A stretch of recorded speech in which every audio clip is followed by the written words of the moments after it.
Idriss et Romain, Eric et Stéphane également. On se retrouve dans quelques instants. Restez connectés sur le Phocéen.fr et la chaîne Twitch du Phocéen. Et ben là, ils sont même là. Ils sont même là. Idriss, avec Stéphane. C'est parfait. On va pas faire de pause, on va rester là directement, on va juste enchaîner, vous allez boire un coup et on se retrouve dans 5 minutes dès que vous pouvez vous reconnecter les copains.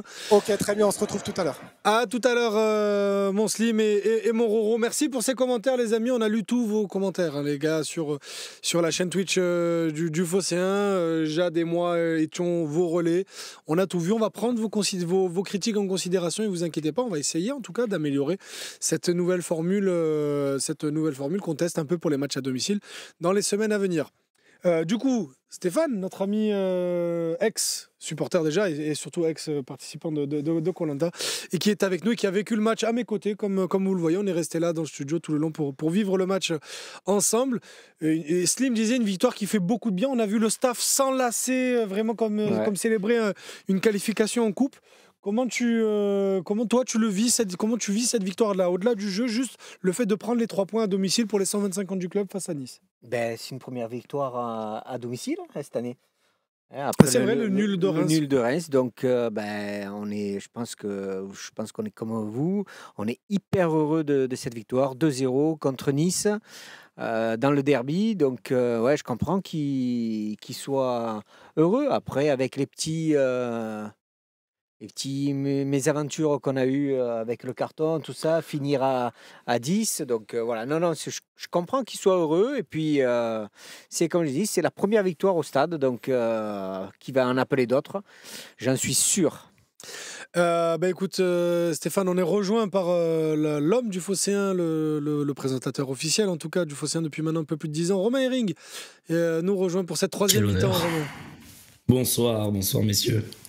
Du coup, je te laisse reprendre la main de l'émission. Mais c'est gentil, Idriss, merci beaucoup.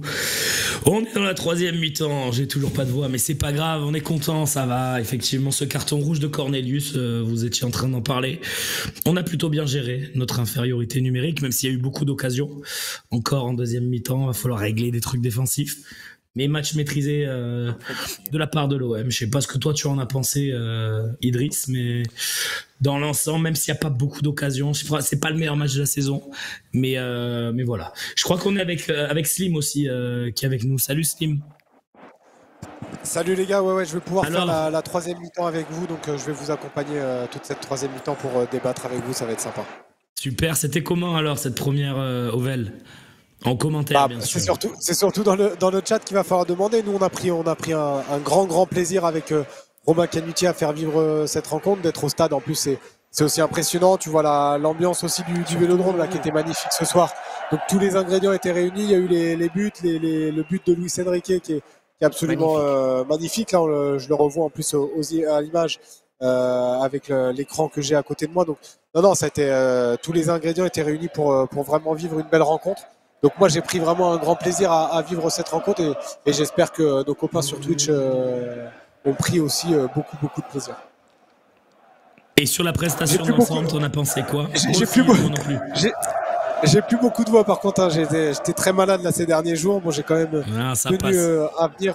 Et ça passe un peu moins de temps. Non, sur la prestation, moi je trouve que la première période a été un peu compliquée. Le début de seconde période, m'a beaucoup plu. J'ai aimé les attitudes dès le retour des vestiaires. Je trouvais qu'on a joué aussi un peu plus haut. Et il y a un homme que moi, je ne sais pas si vous l'avez noté aussi, vous, beaucoup en première période, mais Cornelius, que j'ai vu très très bon dans les duels, très sûr aussi techniquement. C'était pas forcément là où il nous avait rassuré sur ses premières sorties. Et là, sur ce match, j'ai trouvé plutôt bon. Même Brassier aussi dans les moments où Nice faisait un peu le siège de notre surface et de notre camp, il a su répondre présent et montrer aussi son caractère. Donc il y a quand même des choses positives. Là où moi l'aspect défensif m'avait pas mal inquiété sur ces derniers matchs, c'est celui qui m'a peut-être un peu le plus rassuré ce soir. Très bien. Je suis pas totalement d'accord, même si sur les deux garçons que tu cites, pourquoi pas.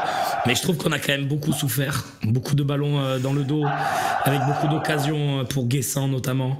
Je trouve qu'on a beaucoup de réussite. Rouli a beaucoup de réussite ce soir. C'est rigolo d'ailleurs qu'il fasse un clean sheet sur une prestation aussi douteuse avec beaucoup de mains un peu savonneuses. Voilà, coupe ton micro pendant que tu parles pas. Parce qu'on aime bien l'ambiance du stade, mais Romain, le pauvre, il peut pas faire une phrase. Vous avez pas entendu ce que j'ai dit? Bah, nous, en tout cas, en plateau, on entendait un mot sur 3. Je sais pas comment c'était pour les gens chez eux. Je sais pas. Je vais pas répéter. Non, je plaisante. Non, je disais que Rouli avait eu de la chance ce soir et qu'on avait quand même subi beaucoup d'occasions et que malgré tout, c'est pas ultra rassurant défensivement. Même si, pour moi, l'un des hommes du match, c'est Cornelius. Je l'ai trouvé très très bon, très rassurant dans les airs notamment. Tour de contrôle, il a pris beaucoup de ballons. M'a beaucoup rassuré Cornelius ce soir. Je suis définitivement. Pour moi, c'est une bonne recrue. Prix qu'on a payé, les qualités qu'il démontre. Je trouve qu'il y a du progrès, il y a de l'assurance, de mieux en mieux, quoi. J'ai toujours pas compris son carton rouge, donc je vais pas en tenir compte dans mon analyse. Voilà. Du coup, il sera pas là contre Lyon avec ce carton rouge. Il y aura Balerdi. Mais Balerdi sera de retour. Mais oui, on a un peu subi, mais là où je m'alarme pas, c'est qu'on c'est sur des ballons aériens, des centres. On s'est pas fait balader dans le jeu. Des occasions qu'on a subies, c'est rarement des passes intérieures claquées. Donc, en tout cas là comme ça, à chaud, je suis pas très inquiet par rapport à notre solidité défensive. Je trouve pas que les arrêts de Rouli sont tant que ça soumis à la chance. À part le deuxième ballon après le coup franc, mais sinon. Même sur l'action qui finit sur le poteau, il a couvert son angle, il est sur la trajectoire, le ballon va sur le poteau. Ouais. L'arrêt du bas de la cuisse, la cuisse est bien placée. Oui, non, ça oui. Donc il y a toujours une part de chance de toute façon, parce que le ballon est comme ça et que la cage est comme ça. Mais je trouve pas tant que ça, parce que nous, on n'avait pas de son ici avec Steph, on a regardé le match sans son. Mais d'après les commentateurs d'après le chat, pardon, l'équipe qui commente le match sur le diffuseur a vraiment appuyé sur la chance de Rouli, donc je vois pas. Et moi, je suis d'accord. Je le vois pas si chanceux que ça. Il a plutôt bien couvert sa cage. Ouais, celle qui finit sur le poteau, il est quand même un peu. Bon, après, tant mieux. Pour moi, il est dessus. Si elle est cadrée, il est dessus. Après, moi, c'est plus sur le coup franc où elle lui passe sous le ventre et elle finit sur le poteau. Mais après, tu regardes bien, lui, il fait l'arrêt sur le coup franc et c'est sur le deuxième ballon et il est hors jeu au final. Donc. Sur le coup franc, il est hors jeu, le joueur niçois. On parle de la même, ouais. Bref, dans l'absolu, au final, ça n'a pas été sifflé parce que l'action a continué. Mais écoute, moi, je sors de ce match plutôt, je ne vais pas dire content, satisfait. Optimiste. Voilà, optimiste pour la suite. Franchement, je ne le vois pas comme... C'est vrai que c'était moins excitant que les 3 matchs d'avant. Mais franchement, il faudra s'habituer. On ne va pas jouer 34 matchs en mettant 5-0 à l'adversaire. Absolument. Là, on est à 2-0. On a joué contre une équipe, on l'a dit en avant-match, une équipe qui va viser le top 4. Après, est-ce qu'elle est vraiment armée pour ou pas? Mais en tout cas, elle vise le top 4. Donc, on a joué contre un de nos concurrents. Moi, je trouve qu'on a fait un match plutôt cohérent. Il y a des choses qui ne vont pas, qui peuvent aussi s'expliquer que 2 semaines de trêve à faire que t'entraîner. Peut-être que le retour à la compétition, il est un peu compliqué pour certains. Il y a des individualités qui ont failli aussi aujourd'hui, mais on va en parler dans les notes. Mais il y a aussi des mecs qui débutent. Jonathan Rowe, il n'a toujours pas joué plus d'une demi-heure d'affilée. Neil Maupay, c'était sa première titularisation. Ismaël Koné, son premier match tout court, parce qu'il a été présenté au match à l'échauffement. Ulysse Garcia qui fait son retour. Bon, lui, pour le coup, il rentre vraiment à la fin, mais vous avez compris un peu l'idée. C'est que on n'a pas non plus un effectif de 20 joueurs qui est lancé dans sa compétition et dans sa saison. Donc moi, je sors de ce match vraiment beaucoup plus de positif que de négatif. Tout n'est pas parfait, évidemment, mais je suis bien. Je suis plutôt bien. C'est une bonne victoire.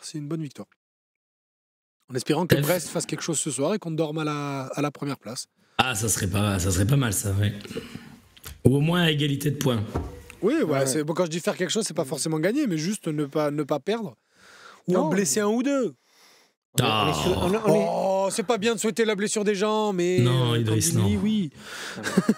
Kanguinli, il peut rester sur ses jambes. Hein. Ah non, il est trop fort. Ah ouais, tu trouves? Lui et Vitinha, ils sont trop forts. Ouais. Sur la réussite, t'es d'accord ou pas ce soir, on gagne parce qu'on a un peu de réussite ou tu n'irais pas là-dessus, toi? Non, alors j'irai pas vraiment sur la réussite. Je pense qu'on a quand même... Alors, à part quand on est à 10 où on a souffert en fin de match, où c'est vrai qu'ils ont eu quelques occasions, le tir sur le poteau, même le tir de Mokoko qui loupe, on se demande comme il fait. Mais à part ça, je pense qu'on a maîtrisé quand même le jeu contre Nice. Moi, ce que je retiens, c'est... alors, tu vois, c'est pas Cornelius, mais c'est Holberg. Je pense qu'il a fait un match monstrueux qui, autant au milieu que quand il est passé en défense centrale, il est vraiment... c'est le mec le plus. Moi, je trouve qu'il est monté en puissance. Je l'ai pas trouvé terrible en première, mais sur la deuxième, il est vraiment patron. En deuxième mi-temps, c'est un plus. En première, je l'ai trouvé très bon pour couper les lignes de passe. Moins dans l'utilisation du ballon et dans la gestion un peu du pressing. Il avait souvent un temps de retard en première. En deuxième, je l'ai trouvé très bien. Oui, on est d'accord. On va parler des cas individuels. Rajouter, c'est que nos remplaçants n'ont... Alors, ok, ils rentrent dans une configuration plus difficile, mais ils n'ont pas vraiment rapporté. Il rentre, il y a le triple changement à la 72e et on prend le rouge à la 75. Donc, et puis il y a l'arrêt du match, parce que là, le match, pour ceux qui n'ont pas suivi, a été arrêté pendant 3-4 minutes. Ouais, pas plus. Parce qu'à la 84e minute, le commando ultra 84, wink wink, a fait tout simplement cramer le virage sud. Donc il y a eu un nuage dans tout le stade qui a fait que le match a été arrêté pendant 3-4 minutes. Mais par rapport à ce que dit Steph, les mecs sont entrés 3 minutes après, on est à 10, et 10 minutes après, le match s'arrête. Donc pour monter en rythme, c'est un peu compliqué. Très bien, messieurs. Avant de passer aux notes, juste un petit tour de table rapide, s'il vous plaît, en 20-30 secondes par intervention. Est-ce que pour vous, ce match face à un concurrent, on l'a dit plutôt direct, confirme que l'OM va, je vais pas dire jouer le titre, mais va jouer les premiers rôles cette saison, ou c'est encore trop tôt pour l'affirmer, Stéphane? Alors moi, pour avoir vu les 4 premiers matchs, je pense que on est sûr d'avoir battu Nice. Ça nous confirme que l'équipe va bien, je trouve, et qu'on a l'effectif justement pour être dans ces 3 premières... Je dis même pas 4, ces 3 premières places, sans problème. Moi, je suis d'accord. Idriss, sur les objectifs, sur la capacité à mettre un peu de suspense dans cette Ligue 1. Moi, je suis peut-être trop ambitieux, mais pour moi, le top 4, c'est même pas négociable. C'est que même si on finit 4e, je te dirais que la saison est ignoble. Mais pour moi, l'objectif, il est même d'aller chercher, gratter la Tour Eiffel, hein, parce que ça se passe plutôt bien dans ce début de saison, à voir quand la Ligue des Champions va commencer, parce qu'il y a 8 matchs à jouer. Selon comment ça se passe les phases de poule, la phase de brassage, on va appeler ça comme ça, il y a peut-être un 16e de finale à jouer avant les 8e de mars. Donc moi, je trouve l'effectif parisien pas si deep que ça. Donc avec un match par... C'est les termes NBA, j'arrive pas à trouver le truc. Incroyable. Donc avec un match par semaine, avec un seul match par semaine, je vois pas pourquoi on n'aurait pas la discussion au moins jusqu'en avril. Au moins, et encore, franchement, je ne dirais même pas jusqu'à la fin de saison. Mais pour moi, on doit viser le top 2 cette saison. Si on vise pas le titre, au moins s'en rapprocher, quoi. Slim.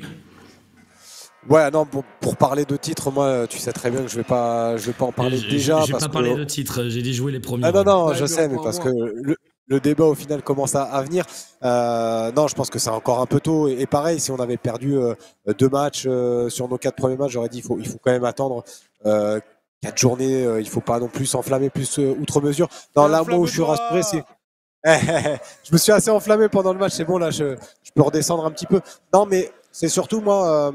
on a beaucoup parlé aussi de matchs qui ne tournaient pas en notre faveur la saison passée. Là, j'ai l'impression que ça tourne aussi en notre faveur. Il y a eu un Rouli qui a été certes bon, mais qui a eu aussi beaucoup de réussite. Vous parliez de l'occasion de Moukoko, notamment. On se demande comment il la rate encore. L'occasion de Buonanni, même s'il était hors jeu sur le poteau. Donc, non, moi, c'est aussi ça, des matchs qui tournent en notre faveur, qui n'auraient pas forcément tourné en notre faveur la saison passée. Et puis aussi le capital confiance qu'on ne prend pas forcément toujours en compte. Mais là, voilà, ça fait une victoire contre... on nous attendait un peu au tournant sur ce match contre Nice. On a dit, voilà, encore au Vélodrome, est-ce qu'ils vont réussir à gagner alors qu'ils ont fait nul contre Reims? Reims.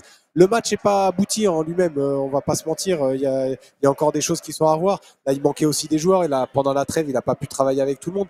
Mais moi, surtout sur l'aspect confiance, c'est là où je suis rassuré. Donc aujourd'hui, je pense que oui, si tu vises pas le top 3, ce serait quand même un échec, surtout si nos concurrents comme Lille, comme ça, commencent à perdre des points contre des équipes assez faibles. Très bien, messieurs, je pense qu'il est l'heure de passer aux notes.